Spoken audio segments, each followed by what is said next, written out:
Quando você entra num ambiente carregado de poeira, você não sente o nariz pesado, é justamente os pelinhos já começando a trabalhar. E quem é alérgico vai fazer o quê? Começa a espirrar. É outra defesa do organismo, tá? Onde o organismo lança uma substância chamada histamina, e essa histamina vai provocar o seu espirro, que é justamente uma defesa contra aquelas partículas alérgicas, aqueles agressores alérgicos, tá certo? Então, quando essa poeira, esses invasores conseguem passar, então vão seguir pelo seu pavilhão nasal, aonde nas mucosas ainda tem, tá, segmentos ciliados que têm como função reter essa poeira, não sendo retida, tá, essas partículas que geralmente são muito pequenas, elas vão adentrando pela traqueia e vão chegar até o seu parênquima pulmonar, ou seja, seu tecido pulmonar, nessa área aqui nos brônquios, bronquíolos, tá certo? Vão se fixar nos alvéolos. No alvéolo é como se ela estivesse ferindo, ela entra no alvéolo, eu vou mostrar uma ilustração já já, ela entra no alvéolo e vai formando uma cicatriz, e essa cicatriz que nós chamamos de fibrose, essa fibrose ela tem a necessidade de fazer o que? A troca gasosa, aí vai começar a aparecer a insuficiência respiratória crônica, tá? Que é um dos grandes agravantes das pneumoconioses. Então o trabalhador começa a aparecer os mesmos sintomas de uma gripe normal, expectoração, cansaço, dispneia, tá?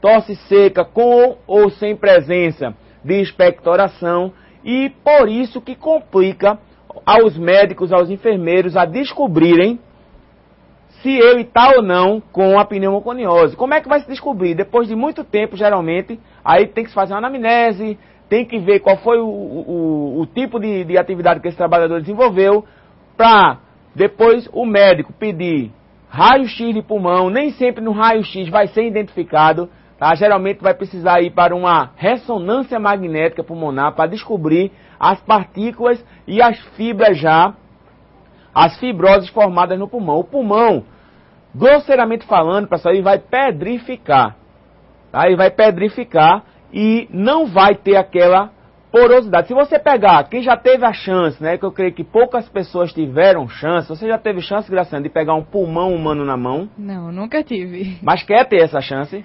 Acho que não. Não, né? Então tá certo. Então vamos lá. Quem teve a chance? Eu tive chance de pegar um pulmão na mão bom e um pulmão ruim na mão. Então o pulmão bom, ele lembra muito, tá? Lógico que é mais rígido, mas lembra muito aquela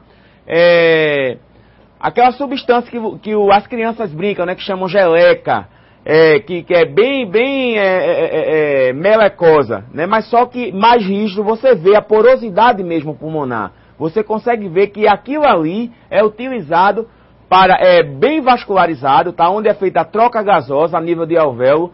Quando o pulmão começa a receber uma carga muito grande de poeira, ele vai pedrificando, vai acumulando aquela poeira e vai formando as cicatrizes. Seu pulmão vai ficando sem aquela porosidade. Então é aí aonde está a pneumoconiose. Seguindo, tá? A pneumoconiose, são excluídas da classificação da pneumoconiose. São excluídas da classificação da pneumoconiose as alterações neoplásicas, ou seja, câncer, tá, de pulmão, que quem tem pneumoconiose tem também predisposição a adquirir um CA de pulmão, tá certo? Reações de vias aéreas como asma, bronquite e efizema pulmonar.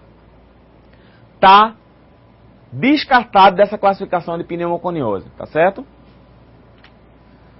Então, classificação das pneumoconioses. As pneumoconioses, elas podem didaticamente ser divididas em duas. Aí você tem as fibrogênicas, lembra que eu falei de fibrose, da formação de cicatrizes? Então ela é classificada em fibrogênicas, se caracteriza pela formação de fibrose progressiva no parênquima pulmonar. Exemplo dessas doenças fibrogênicas, a silicose e a asbestose. Tá? A silicose e a asbestose. E ela também pode ser não fibrogênica, doença pulmonar causada pela exposição a poeiras com baixo potencial fibrogênico. O exemplo disso, a baritose, que é formado pelo pó, tá? A poeira de barita, que é um minério, a siderose, que é causada pelo óxido de ferro. Às vezes, quando você entra numa oficina mecânica, que tem soldagem, tá? Que tem o pessoal lixando, tal, aquela questão de ferrugem dos carros. Você não sente aquele cheirinho que é típico de solda. Aquilo ali é carregado de óxido de ferro. E a exposição àquele pozinho ali também faz mal, tá? A estanose, que é através do estanho, e pneumoconiose por carvão vegetal. Então isso aí são doenças não fibrogênicas. Qual é a pior, professor? Qual é a pior, Maurício? Então, a fibrogênica, pela sua característica de formação de fibrose progressiva, ela tem a tendência de ser pior e não tem reversão. A não fibrogênica, em alguns casos, já há estudo que ela pode se reverter ou ser controlada mais facilmente do que a fibrogênica. Mas, geralmente, a fibrogênica ela vai evoluir para insuficiência respiratória crônica.